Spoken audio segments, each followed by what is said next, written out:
श्रीगणेशाय नमः। श्रीसरस्वत्यै नमः। श्रीस्वस्थानी परमेश्वर्यै नमः। फुल ल्यौँ, फुल लाभे छ ल्यौँ। यं ब्रह्मा वरुणेन्द्ररुद्रमरुतस्तुनुवन्ति दिव्यैस्तवे वेदै साङ्गपदक्रमोपनिषदैर्गायन्ति यं सामगाः। ध्यानावस्थिततद्गतेन मनसा पश्यन्ति यं योगिनो यशान्तं न विदुः सुरासुरगणां देवाय तस्मै नमः। श्रीमच्चन्दनचर्चितो जलवपुः शुक्लाम्बरा मल्लिका मालालङ्कृतकुण्डला प्रविलसन्मुक्ता वली शोभितां सर्वज्ञाननिदानपुस्तककरी रुद्राक्षमालाधरीं वाग्देवी वदनाम्बुजे वसतु मे त्रैलोक्यमाता चिरं। मूकं करोति वाचालं पङ्गुं लङ्घयते गिरिं यत्कृपातमहं वन्दे परमानन्दमाधवं। नमो भगवते तस्मै व्यासाय मिततेजसिं यस्य प्रसादात् वक्ष्यामि नारायणकथामिमां। नारायणं नमस्कृत्य नरं चैव नरोत्तमं देवीं सरस्वतीं व्यासं ततो जयमुदीरयेत्। मन्त्रपुष्पाञ्जलिं समर्पयामः। नमः शिवाय ॐ नमः शिवाय नमः शिवाय ॐ नमः शिवाय नमः शिवाय ॐ नमः शिवाय नमः शिवाय ॐ नमः शिवाय नमः शिवाय ॐ नमः शिवाय नमः शिवाय ॐ नमः शिवाय नमः शिवाय ॐ नमः शिवाय नमः शिवाय ॐ नमः शिवाय। मंत्र पुष्पांजलि में समर्पयामः। लौत भक्तजन, आज 18वां अध्याय एकदम एकाग्र भावले नबोलिकन नचलिकन नचटपटाइकन श्रवण गर्नुहोला। कुमारजी आज्ञा गर्नुहुन्छ, हे अगस्त्य मुनि तिमी एकचित्त भई सुन। तहाँ उपरान्त उहाँ श्री महादेवले हरिलाई बिदा दिई जालन्धरसँग युद्ध गर्नुभयो। शिवको र जालन्धरको अघोर संग्राम भयो। वृन्दाको पतिव्रता धर्म विष्णुले हरिसकेको हुनाले बलहीन भई महादेवसित युद्ध गर्न नसके। जालन्धर आकाशमा गई युद्ध गर्न लाग्यो। युद्ध गर्दा जालन्धर बलहीन हुन गएको देखि श्री महादेवले अब त वृन्दाको सत्य विष्णुले दगाइसकेछन् भन्ने थाहा पाई आफ्ना हातमा रहेको त्रिशूलले 3 आँखाबाट आगाको ज्वाला निकाली महाक्रोधी भई त्रिशूलले जालन्धरका छातीमा भेद्नुभयो। श्री महादेवको त्रिशूलका वेदनाले जालन्धर मरि अन्तपुरका चोकका बीचमा ठूलो आवाज गरी गिर्यो। त्यो जालन्धर खसेको आवाज वृन्दाले सुनि के को आवाज आयो भने हेर्न जाँदा आफ्ना स्वामी जालन्धरको देह मरेको देखि अनेक तरहसँग विलाप गर्न लागिन्। मेरो प्राण, मेरो प्रियतम, हे स्वामी, यस्ता अवस्थामा मलाई एक्लै छाडी तपाईँ कहाँ जानुभयो? पापिष्ट विष्णुले छल कपट गर्दा तपाईको यो अवस्था भयो। तपाईँ बिना यो प्राण कसो गरी राखौँला? तपाईँ जहाँ हुनुभयो जानुभयो, म पनि उहीँ जान्छु।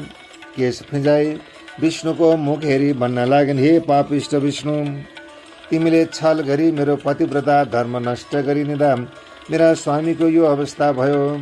अब तिमीलाई श्राप दिन्छु।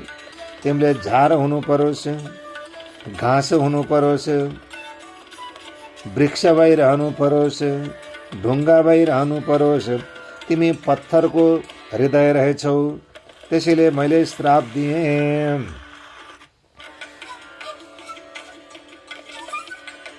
विष्णुलाई श्राप दिई जालन्धरसँग सती भई वृन्दाले पनि प्राण छाडिन्। हे अगस्त्य मुनि, पतिव्रताले श्राप गरेको हुनाले त्यो श्राप विष्णुलाई लाग्यो। झार हुनु परोस् भनेकोमा तुलसी भइरहनु पर्यो। घाँस हुनु परोस् भनेकोमा कुश हुनु पर्यो, कुश। वृक्ष हुनु परोस् भनेकोमा पिपलको रुख हुनुभयो। पिपल भगवान विष्णुको स्वरूप हो। अनि ढुङ्गा भई रहनु परोस् भनेकोमा शालिग्राम भएर रहने काम गर्नुभयो। यसै अर्थले तुलसी कुश पिपल शालिग्राम नारायण हुन् भनी सकलले पूजा गरेको। हे अगस्त्य मुनि, पतिव्रता धर्म भनेको बडो ठुलो धर्म हो। यसको महिमा वर्णन गरी साध्य छैन। त्यहाँ उपरान्त विष्णुले श्राप पाई महादेव छेउ गए। सब वृत्तान्त भनी अब वृन्दाको श्राप मोक्ष गर्न जान्छु भनी महादेव छेउ विदा भई तुलसी कुश पिपल शालिग्राम भई रहनुभयो। विष्णु गएपछि महादेव वृषभमाथि सवार भई ब्रह्मादि देवताहरू अघि पछि लगाए। नाना वाद्य बजाई अप्सराहरूले नाचिन्, गन्धर्वले गीत गाए। पुष्प वृष्टि गर्दै ठुलो उत्सव गरी कैलाशमा प्रवेश गरी प्रमदगण समेत भई शिवशक्ति स्वरूप भई रहनुभयो। सकल देवता महादेव छेउ विदा भई आफ्ना आफ्ना आश्रममा गई आफ्ना आफ्ना काम गरी परम आनन्दले रहे। हे अगस्त्य मुनि, यदि स्वर्गका कुरा भने अब पातालका कुरा भन्दछु, एकाग्र भई सुनाम। अश्वत्थामा ऋषि पार्वतीका आज्ञाले सप्तम पातालको मूल रसातलमा पुगे।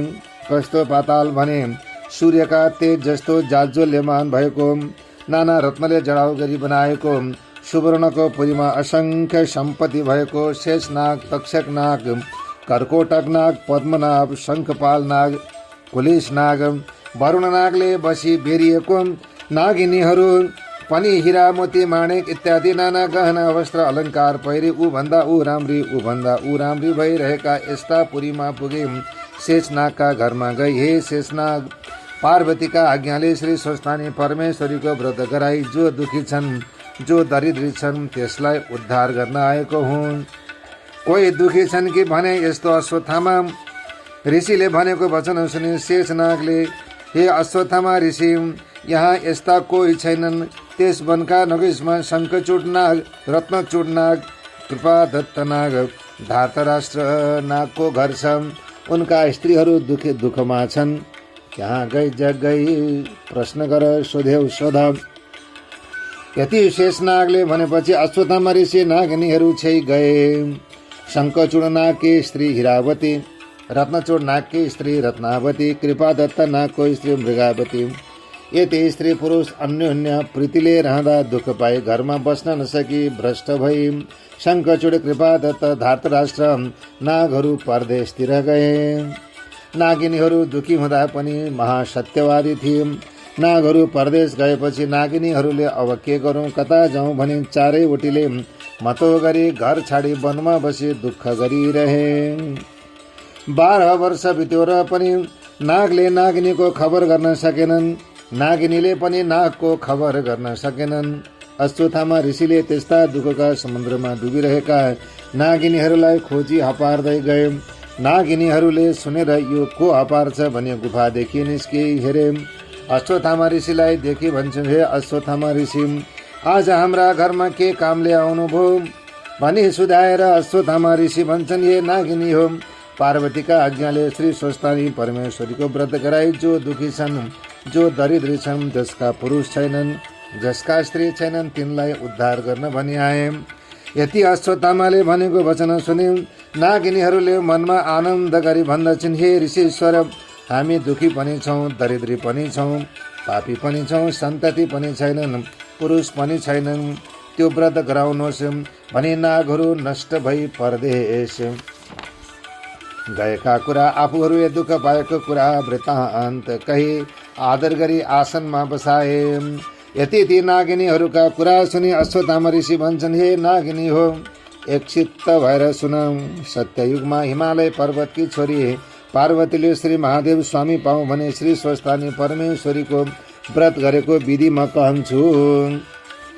पौष शुक्ल पूर्णिमाका दिनदेखि हात गोडाको नङ काटी स्नान गरी शुचि भई एक भक्त रही एक चित्त गरी मेरो फलानु कामना सिद्ध होस् भने महिना दिनसम्म नित्य मध्याह्न कालमा श्री महादेवको पूजा गर्नु, पूर्ण चन्द्रलाई बत्ती चढाउनु, श्री स्वस्थानी परमेश्वरीको कथा सुन्न र माघ शुक्ल पूर्णिमाका दिन 800 रोटी, 800 अक्षता, 800 यज्ञसूत्र, 800 पान, 800 कुडका सुपारी, 800 नाना जातका फल सगुन समेत नाना उपचार तयार गरी आरसीमा ओमकार लेखी गंगा जलले स्नान गराउनु, श्रीखण्ड रक्त चन्दन सिन्दुर फूल पहिराउनु, धूप दीप नैवेद्य वस्त्र भेटी चढाउनु, श्री स्वस्थानी परमेश्वरीको पूजा गर्नु, अर्घ दिनु, ध्यान जप गर्नु। त्यहाँपछि प्रसाद झिक्नु र अष्टोत्तर 100 का 8 रोटी, 8 अक्षता, 8 बेली पुष्प, 8 यज्ञसूत्र, 8 पान, 8 कुटका सुपारी सगुन समेत आफ्ना पुरुषलाई दिनु, पुरुष नभए छोरालाई दिनु, छोरा नभए मृत छोरालाई दिनु, मृत छोरा पनि नभए जुन कामना गरी आफूले व्रत गरेको छ मेरो सो कामना सिद्ध होस् भने गङ्गाजीमा लगी बहाइदिनु। 100 रोटी आफूले फलाहार गर्नु, रातमा जागृत भइरहनु, तब तिमीहरूको दुःख नाश होला, नागहरू पनि आइपुग्लान्। यसमा अन्यथा नमान भने अश्वत्थामा ऋषिले भनेपछि नागिनीहरूले बहुत खुसी भए। हे अश्वत्थामा ऋषिजी, हामी स्त्री जातिलाई यस्तो ज्ञात कहाँ होला, तपाईँ बसी यो व्रत गराई हामी अभागिनीहरूलाई उद्धार गरी जानुहोस् भने घर डाकी लगी श्रद्धापूर्वक भोजन गराई घरमा बसाली राखे। तापछि पोको शुक्ल पूर्णिमाका दिन आयो र विधिपूर्वक व्रत आरम्भ गराए। महिना दिन भयो र माघ शुक्ल पूर्णिमाका दिन सम्पूर्ण सामग्री तयार गराए। श्री स्वस्थानी परमेश्वरीको पूजा गराए। पूजा गरिसकी अश्वत्थामा ऋषिले भने, हे नागिनी हो, अब अर्घ दि, ध्यान जप र स्तोत्र पाठ गर भनेर नागिनीहरूले अर्घ दि अञ्जली बाँधे। हे ईश्वरी, हामी पापिनीका पूजादेखि सन्तुष्ट भए यस दुःखका समुद्रदेखि पार गर्नुहोस् भने स्तुति गर्दैमा पूर्व दिशादेखि 1000 सूर्यका जस्तो तेज भई श्री स्वस्थानी परमेश्वरी प्रत्यक्ष भई दर्शन दिनुभयो। हे भक्तजन, तिम्रा भक्तिदेखि म सन्तुष्ट भएँ, वरदान ल्याऊ भन्नुभयो। यति ईश्वरीले आज्ञा गरेको सुनि नागिनीहरूले भने, हे ईश्वरी, हाम्रो दुःख नाश होस्, स्वामी नागहरू चाँडो आइपुगुन् भनी मागेर ईश्वरीले तथास्तु भनी वरदान दिनुभयो। प्रसाद झिक्न लाग्दा श्री स्वस्थानी परमेश्वरीको व्रत कथा प्रभावले नागहरू आइपुगे। तब नागिनीहरूले मनमा आनन्द गरे, धन्य धन्य भने श्री स्वस्थानी परमेश्वरीको प्रसाद 8 अक्षता, 8 रोटी, 8 बेली पुष्प, 8 यज्ञसूत्र, 8 पान, 8 कुटका सुपारी सगुन समेत आफ्ना पुरुषहरूलाई दिई प्रणाम गरे। अश्वत्थामा ऋषिलाई श्रद्धापूर्वक दक्षिणा दिई भोजन गराई विदा दिएर आफ्ना आश्रममा गए। नाग नागिनीहरू पनि त्यस दिनदेखि असंख्य सम्पत्ति पाई परम आनन्द र सुखका साथ रहँदा भए। श्री स्कंद पुराणे केदारखण्डे माघ महात्म्य कुमार अगस्त संवादे श्री स्वस्थानी परमेश्वरी व्रत कथायां नागिनी श्री स्वस्थानी व्रत कृतम नाम 11 लौ त भक्तजन, अब पुष्प ग्रहण गरौं। उपनयित मंगल भव सकल जगन मंगलालय श्रीमान दीनकर किरण निबोधित नवनलिन दल निवक्षण कृष्ण काले वर्षतु पर्जन्य पृथिवी शस्यशालिनी देशोऽयं क्षोभरहितो ब्राह्मणः सन्तु निर्भयम् अपुत्रः पुत्रिणः सन्तु पुत्रिणः सन्तु पौत्रिणः निर्धनः सदनः सन्तु जीवन्तु शरदां शतम् तत्रैव गंगा यमुना च तत्र गोदावरी सिन्धु सरस्वती च सर्वाणि तीर्थानि वसन्ति तत्र यत्र चितोदार कथा प्रसंगम् या कुन्देन्दु तुषारहार धवला या शुभ्रवस्त्रावृता या वीणा वरदण्ड मंडितकरा या श्वेत पद्मासनम् या ब्रह्माच्युत शंकर प्रभृतिभिर्देवैः सदा वन्दिता श्यामां पातु सरस्वती भगवती निशेषजाड्यापहां कायेन वाचा मनसेन्द्रियर्वा बुद्ध्यात्मना वा प्रकृति स्वभावात् करोमि यद् यद् सकलं परस्मै नारायणायेति समर्पये तत् मंत्रपुष्पांजलिं समर्पयामः। जय होश। हरि ओम तत्सत। लौ त भक्तजन, भोलि 19औं अध्याय, आज 18औं अध्याय पूर्ण भयो। यसै समयमा सबैजना उपस्थित हुनुहोला। हरि ओम तत्सत।